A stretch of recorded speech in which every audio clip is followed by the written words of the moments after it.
हम बात करेंगे पूर्णिया लोकसभा सीट के अंतर्गत आने वाली रुपौली विधानसभा के बारे में, जहां पे उपचुनाव होने वाली है। आरजेडी के ओर से बीमा भारती, वही जेडीयू के ओर से कलाधर मंडल। चिराग पासवान के पार्टी से इस्तीफा दिए शंकर सिंह, जो कि वह निर्दलीय चुनाव लड़ रहे हैं। पप्पू यादव किनका सपोर्ट करेंगे और इनमें कौन जीत सकते हैं, इन्हीं तमाम मुद्दे पे हम विस्तार से बात करेंगे। अभी हमारे साथ हमारे सहयोगी रंजन जी जुड़ चुके हैं, इन्हें से संपूर्ण जानकारियाँ लेते हैं। सबसे पहले हम इनसे जानेंगे बीमा भारती, जो लगातार कई वर्षों से जेडीयू के विधायक हुआ करती थी, लेकिन इस बार आरजेडी के उम्मीदवार हैं। उनका तैयारी इस बार कैसा चल रहा है? देखिए, बीमा भारती जो जेडीयू का विधायक हुआ करती थी और काफ़ी सालों से वो लगातार विधायक थी, लेकिन वो इस्तीफा जेडीयू की ओर से और आके आरजेडी में मिल गई और वहाँ से लोकसभा चुनाव भी लड़ी, लेकिन लोकसभा में काफ़ी बुरी तरीके से उनको हार हुई। फिर भी आरजेडी लालू यादव और तेजस्वी यादव ने एक बार फिर मौका दिया है और विधानसभा रुपौली उपचुनाव में उनको उम्मीदवार बनाया है और वो काफ़ी अभी अच्छी तरीके से वहाँ तैयारी कर रही है, डोर टू डोर कैंपेन कर रही है। किसी भी तरह चाहती है कि जो हम लोकसभा चुनाव हार गए, लेकिन यहाँ से हम विधायक हैं, यहाँ के लोगों का काम किया हूँ, फिर से एक बार मौका दीजिए ताकि आप लोगों का जो अधूरा काम है उसको पूरा करूँ। इसलिए वो लोगों को बीच जा रही है और काफ़ी मजबूत स्थिति में आ गई है। जिस तरीके से उनके ओर से कांग्रेस है, मुकेश सहनी की पार्टी जो वीआईपी पार्टी है, खुद आरजेडी की ओर से चुनाव लड़ रही है, इसलिए वो काफ़ी मजबूती के साथ चुनाव लड़ रही है और देखने वाली आगे की बात है कि कैसा चुनाव नतीजा रहेगा।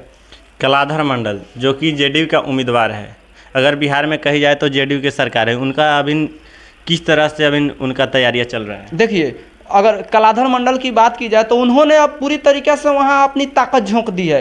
किसी भी हाल में फिर से जिस तरह जेडीयू के वहाँ विधायक हुआ करती थी बीमा भारती, अब चाहता है जेडीयू की मेरा ही विधायक कलाधर मंडल हो, इसलिए जेडीयू के पूरी टीम उतर गई।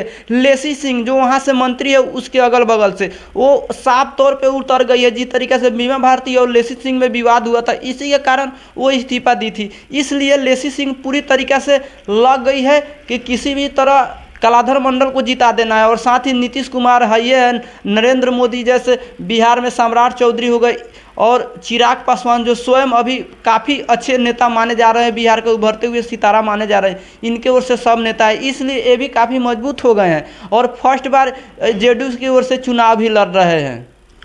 शंकर सिंह, जो चिराग पासवान के पार्टी को छोड़कर आए हैं इस्तीफा देकर, और वह निर्दलीय चुनाव लड़ रहे हैं। एक तरफ देखा जाए तो आरजेडी के उम्मीदवार है और दूसरी तरफ जेडीयू के उम्मीदवार है। क्या उन दोनों उम्मीदवारों से सामना कर पाएंगे? देखिए, अगर शंकर सिंह की बात कही जाए तो बाहुबली नेता के रूप में माने जाते हैं और वो काफ़ी अच्छे पिछले 5 वर्षों से तैयारी भी कर रहे थे कि इस बार एलजेपी यार से मुझे मौका मिलेगा, लेकिन जिस तरह जेडीयू ने अपना उम्मीदवार कलाधर मंडल के रूप में दिया, उसी समय उन्होंने इस्तीफा दे दिया चिराग पासवान के पार्टी से और वो निर्दलीय चुनाव लड़ने का ऐलान कर दिए। और वहाँ के नेता बाहुबली भी माने जाते हैं और लोगों में उनका भी पकड़ है और वो लगातार चुनाव लड़ते आ रहे हैं। इस बार वो निर्दलीय चुनाव लड़ेंगे और वो काफ़ी मजबूत है। अब देखने वाली बात है कि किस तरह अपने जो चुनावी सभा को आगे बढ़ाते हैं, लेकिन वो भी काफ़ी मजबूत नेता है, बाहुबली नेता है, सब चीज़ उनके पास है, इसलिए वो भी काफ़ी मजबूत माने जा रहे हैं। पप्पू यादव, जो कि पूर्णिया के अभी वर्तमान सांसद है, वह किनका सपोर्ट करेंगे? आरजेडी के उम्मीदवार को, जेडीयू के उम्मीदवार को, या निर्दलीय शंकर सिंह है उनको? देखिए, अगर पप्पू यादव की बात की जाए तो वो निर्दलीय चुनाव लड़ रहे हैं। बिहार में एक इकलौते सांसद है जो निर्दलीय चुनाव लड़ रहे हैं और वो एक बार नहीं 5-5 4-4 बार निर्दलीय चुनाव लड़ लिए हैं, इसलिए वो काफ़ी मजबूत नेता माने जाते हैं पप्पू यादव। सिर्फ उसी क्षेत्र का नहीं, कई क्षेत्रों में उनका पकड़ बताया जाता है और देखने वाली बात है कि आखिरकार वो किन को सपोर्ट करेंगे। अभी तक तो वो किन्हीं का सपोर्ट नहीं कर रहे। एक तरफ जो बीमा भारती है उनको भी वो बता रहे हैं वो भी अच्छा कैंडिडेट नहीं है, एक तरफ जेडीयू के कलाधर मंडल है उनको भी अच्छा कैंडिडेट नहीं बता रहे, तो एक तरफ जो निर्दलीय शंकर सिंह है उनको भी सपोर्ट करने के मूड में नहीं है। देखिए आगे वो किनको सपोर्ट करते हैं, या प्रशांत किशोर से अभी मिले हैं, वो उनके साथ मिलकर कोई कैंडिडेट देते हैं, लेकिन उनका भी पकड़ उस क्षेत्र में है, इसलिए वो अभी तो वर्तमान में वहाँ से निर्दलीय चुनाव भी जीते हैं। कौन जीत सकते हैं इस बार? जो कि एक तरफ से इंडिया गठबंधन की ओर से उम्मीदवार है और दूसरी तरफ एनडीए गठबंधन, और तीसरी तरफ जो कि है निर्दलीय है।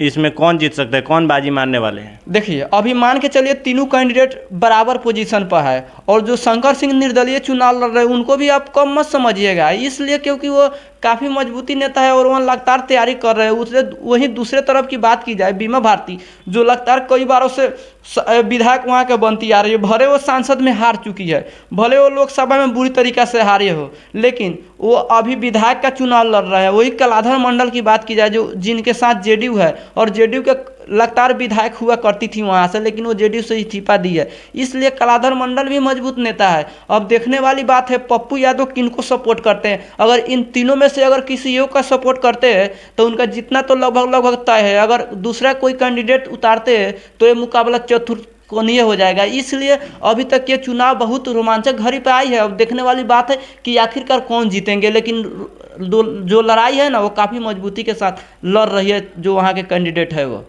चलिए, इनका साफ तौर पे कहना है कि पप्पू यादव जिनको सपोर्ट करेंगे उनका पलड़ा भारी रहेगा, या पप्पू यादव किसी उम्मीदवार को अपने तरफ से उतारते हैं तो यह मुकाबला जो है चरकोनीय हो जाएगा। मिलते हैं अगले वीडियो में, जब तक के लिए जय हिंद।